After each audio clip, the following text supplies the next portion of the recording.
Pinturahan natin guys. Kahit papano may karoon ng laban sa kalawang, no? Kasi naka-expose yan sa all types of weather, no?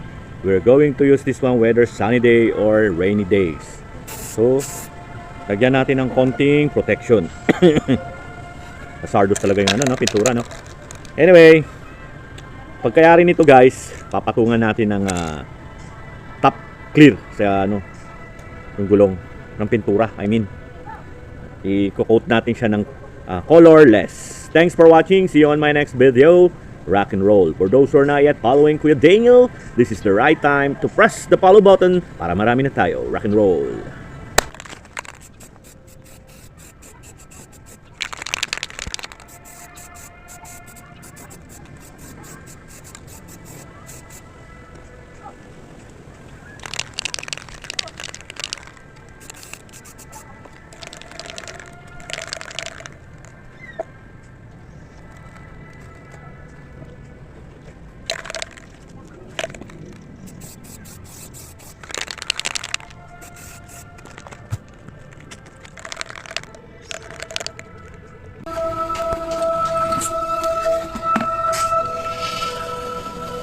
Boss ni guys, chipipay na pintura pero at least ang essence po nun mabalutan, makoat yung rim, no? Kasi all weather, sabi ko nga kanina, is gagamitin yung motor.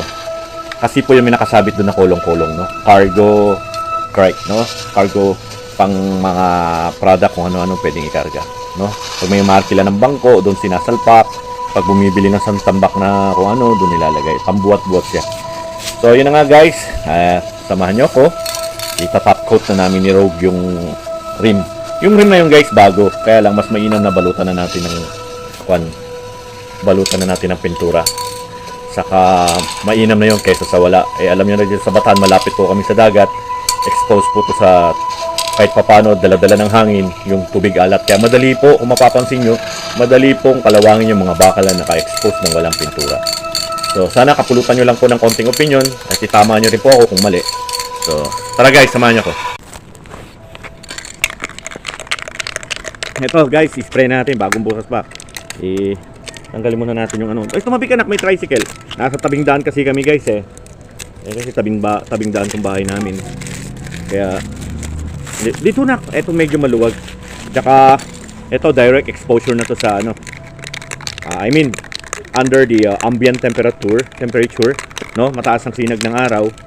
Tapos syempre, hindi namin nilagay sa direct exposure ng araw, gawa kasi ng alam mo na, nainitan kami unang doon. Pangalawa, baka hindi ka agad maano. So, eto na lang. Tina-top coat ko para medyo may coat siya ng konti.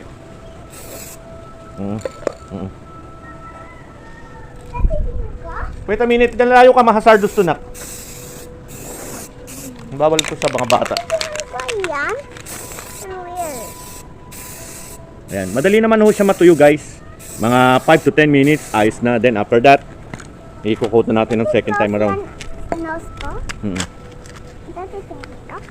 So hanggang dito muna guys, tatapusin ko to. Medyo makulit si Rog, kaya medyo bawal-bawal system muna.